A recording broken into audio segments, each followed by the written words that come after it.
श्री गुरु चरण सरोज रज निज मन मुकुरु सुधारे बरन हो रघुबर विमल यस जो दायक फल चारे बोधिहीन तनु जान के सुमेरो पवन कुमार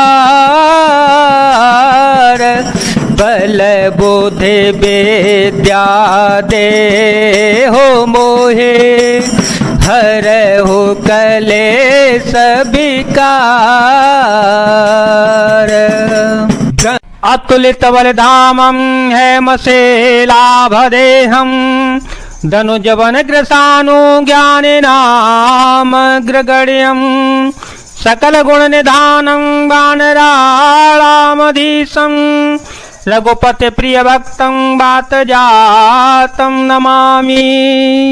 अतुल बल के धाम सोने के पर्वत सुमेरु के समान कांति युक्त शरीर वाले दैत्य रूपी वन को ध्वंस करने के लिए अग्नि रूप ज्ञानियों में अग्रगण्य संपूर्ण गुणों के निधान वानरों के स्वामी श्री रघुनाथ जी के प्रिय भक्त पवन पुत्र श्री हनुमान जी को मैं सादर प्रणाम करता हूँ। जामवंत के वचन सुहाए सुन हनुमंत हृदय अति भाए तव लगी मोहि परिखे हूँ तुम भाई सही दुख कंद मूल फल खाई जब लगी आवो सीतहि देखी जब लगी आवो सीतहि देखी होई काजू मोई हरस विशेषी होई काजू मोही हरस विशेषी यह कही नाही सबही कहूँ माथा चले हो हरसिया धरी रघुनाथा। जामवान के सुंदर वचन सुनकर हनुमान जी के हृदय को बहुत ही भाए। वे बोले, हे भाई तुम लोग दुख सहकर कंदमूल फल खाकर तब तक मेरी राह देखना जब तक कि मैं सीता जी को देख करके लौट के ना आ जाऊं। काम अवश्य होगा क्योंकि मुझे बहुत ही हर्ष हो रहा है। यह कहकर सबको मस्तक नवाकर तथा हृदय में श्री रघुनाथ जी को धारण करके हनुमान जी हर्षित होकर चल पड़े।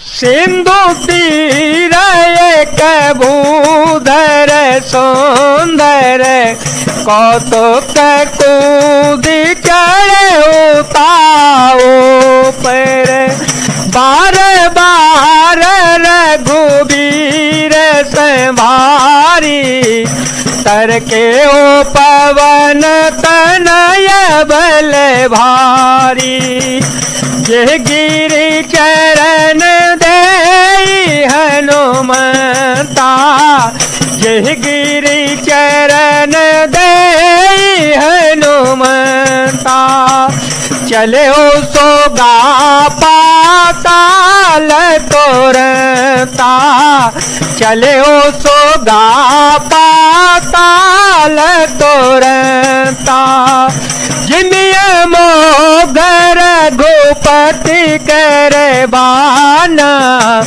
यही भांति चले हनुमाना जलनी धीरा गोपति दूत विचारी ते में ना कहो श्रम हारी। समुद्र के तीर पर एक सुंदर पर्वत था। हनुमान जी खेल से ही अनायास ही कूद कर उस पर जा चढ़े और बार बार श्री रघुवीर जी का स्मरण करके अत्यंत बलवान हनुमान जी उस पर से बड़े वेग से उछले। जिस पर्वत पर हनुमान जी पैर रखकर चले, जिस पर से वे उछले, वह तुरंत ही पाताल लोक में धस गया। जैसे श्री रघुनाथ जी का अमोघ बाग चलता है, उसी तरह हनुमान जी चल पड़े। समुद्र ने उन्हें श्री रघुनाथ जी का दूत समझकर मैनाक पर्वत से कहा कि एक मैनाक, तू इनकी थकावट दूर करने वाला हो, अर्थात अपने ऊपर इन्हें विश्राम दे दे। हनुमान तै पर कर पुण्य कीन प्रणाम, राम का जो कीने बिनो मोए कहाँ वेत्रा। हनुमान जी ने हाथ से छू दिया, फिर प्रणाम करके कहा, भाई श्री रामचंद्र जी का काम किए बिना मुझे विश्राम कहाँ। जात पवन सुत देव देखा, जाने कहो बल बोधे विशेषा। सुरसा नाम यही के माता, पटई आए कही ते ही वाता। आजो तो रह मोहि दीन यारा, आजो तो रह मोहि दीन यारा। सुन मयत्र ते ही साधा, कपि मन की न विचार। जो न ब्रह्म सर मान हो, महिमा मिटय अपार। अंत में उसने ब्रह्मास्त्र का संधान प्रयोग किया। तब हनुमान जी ने मन में विचार किया कि यदि ब्रह्मास्त्र को नहीं मानता हूं तो उसकी अपार महिमा मिट जाएगी। ब्रह्म बाण कपि कहो ते ही मारा, परते हो बार कट को संघारा। ते देखा कपि मूर्छित भयो, नाग पास बांधे सिले गयो। जासु नाम जपि सुनहु भवानी, जासु नाम जपि सुनहु भवानी। भवबंधन काटहि नर ज्ञानी, तासु दूत के बंधत रोआवा। प्रभु कारज लगी कपि बंधावा, मंगल भवनय मंगल हारे। प्रभ हो तो दशरथ अजर विहारी। उसने हनुमान जी को ब्रह्म बाण मारा, जिसके लगते ही वे वृक्ष के नीचे गिर पड़े, परंतु गिरते समय भी उन्होंने बहुत सी सेना को मार डाला।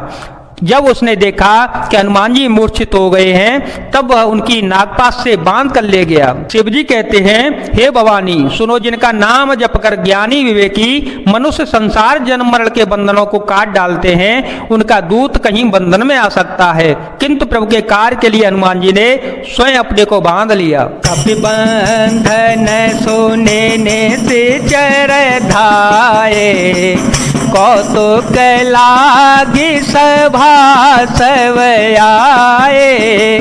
दसमुख सभा देख कपि जाई, दसमुख सभा देख कपि जाई।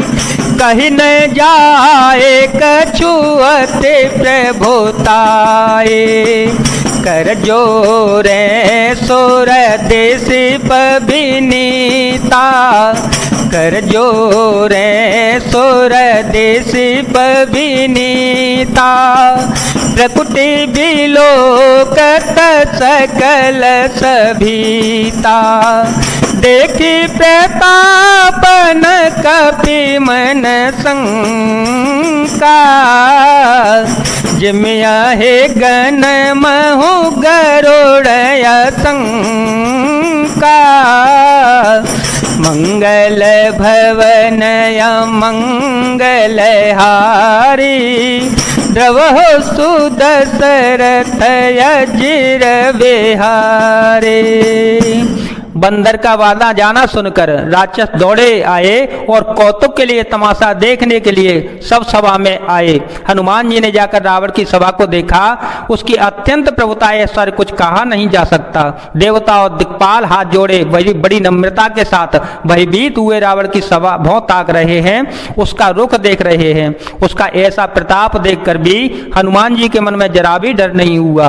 वे ऐसे निशंक खड़े रहे जैसे सर्पों के समूह में गरुड़ निशंक निर्भय रहते हैं।